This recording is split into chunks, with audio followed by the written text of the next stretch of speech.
Let's practice solving literal equations today. And if you're following along in class, this will be page 6 of your workbook. So with solving literal equations, they are going to ask us to solve for a variable. And don't be confused, there may be other variables included in the equation, but the key is to work on isolating the variable that they specify. So in example 1, they want us to solve for f. So I've highlighted the variable f, and I'm going to work on isolating f, undoing any other numbers or variables that are not f. So in this case, the first step that I want to do, because I have 7 times f plus g on the left side of the equation. So the last thing I just mentioned was plus g. That's what I'm going to work on undoing. So I want to subtract g on each side of the equation. Okay, so that leaves me with 7f equals, now on the right side, 5 minus g is not like terms. So I wouldn't subtract the two pieces together. I'm going to leave it just as 5 minus g.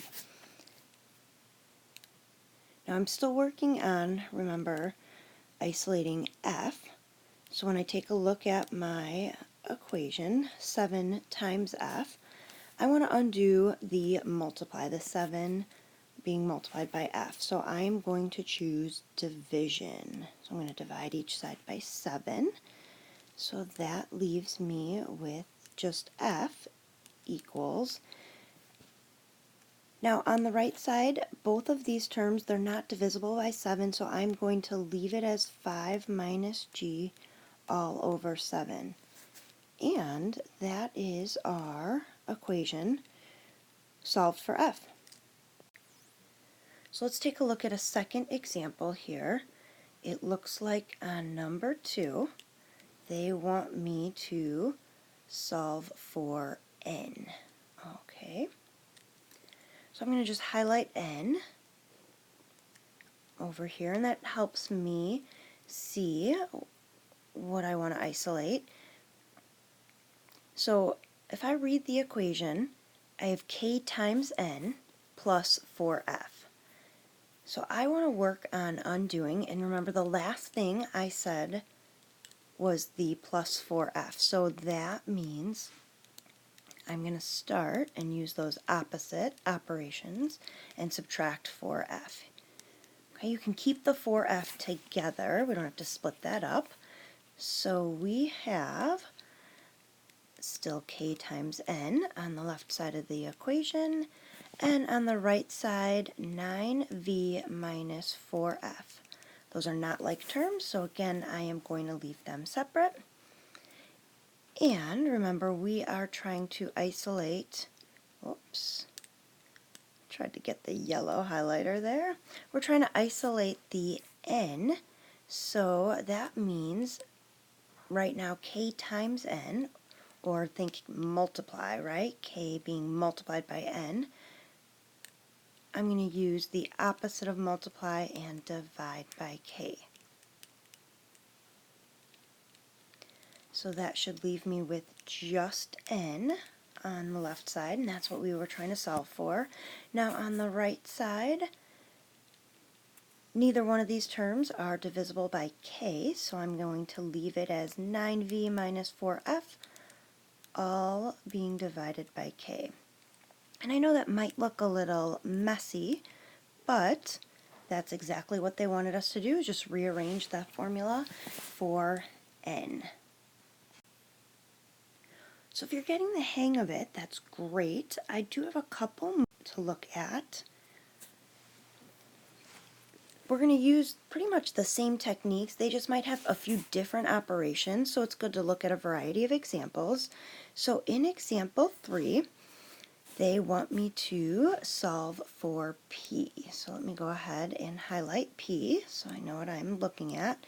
And then I'm going to read that out loud as p plus 9 all divided by 5. So on the left side, I want to work on undoing anything that's not highlighted, so I got to undo the plus 9. I also need to undo the divide by 5. And I'm going to start by undoing the divide by 5 with a multiply by 5. Okay, so I'm going to multiply each side of the equation by 5. Remember that undoes the divide by 5.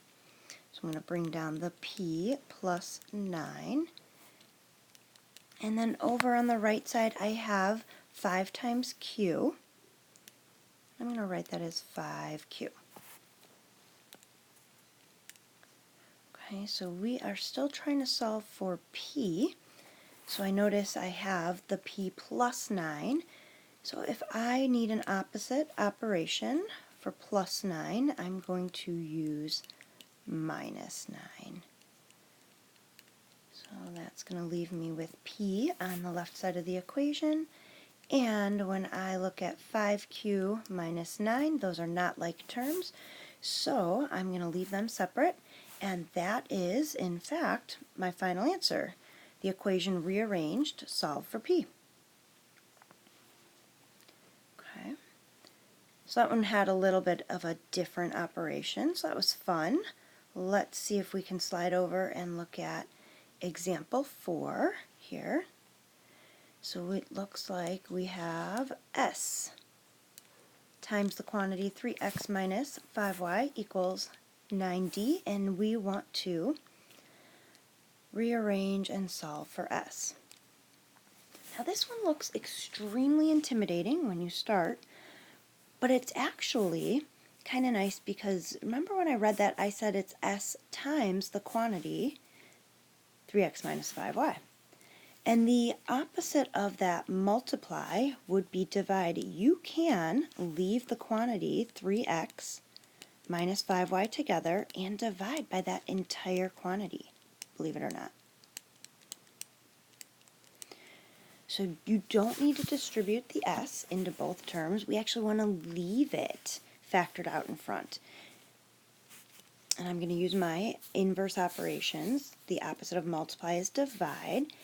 And I'm going to divide each side by the quantity 3x minus 5y. What that leaves me is just s on the left side of the equation. And on the right side we have 9d being divided by the quantity 3x minus 5y. And those aren't like terms, not something I can divide, so you are going to leave it separate, but that's in fact your rearranged equation for number 4. Okay, not bad, right? So example 5 is a fun one to look at. Although it looks similar to the other ones, there's a slight twist. So they want me to solve for x. And when I look at the equation, I have x in 2 spots. So that's what makes this one unique.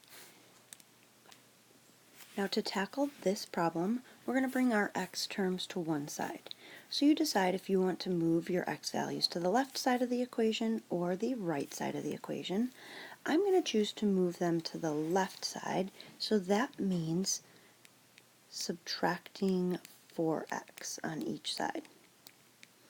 Because what that will do is eliminate the x values on the right side. Now notice I lined it up under the 6x because those are like terms, so that's going to leave me with 2x minus y on the left side. Remember we said the 4x will eliminate, and the minus 4x eliminates the 4x, so I'm going to just bring down my minus or negative z value. Okay, bring out my highlighter just to highlight the x value. We're still trying to isolate x, so I still have some work to do with my steps. So right now I have 2 times x minus y on that left side. So the last thing I just said, the minus y, is what I want to undo. I'm going to use those inverse operations. I'm going to go ahead and add y to both sides, leaving me with 2x on the left. And on the right side, since y and z are not like terms, I can't combine them, So I am going to just leave it as the negative z plus y. You're more than welcome to write it, the y first and then have your minus z, personal preference. And I think we have one more step here, because again, I need to isolate x, and right now I have a 2x, so that's 2 being multiplied by x, and the way we undo a multiply is to divide. So let's go ahead and divide each side by 2, leaving me with x equals negative z plus y, all divided by 2. Since both of those terms, the negative z and the plus y, those were not divisible by 2, so that's why I left it all over 2. So this is our rearranged formula solved for x. Thanks for watching.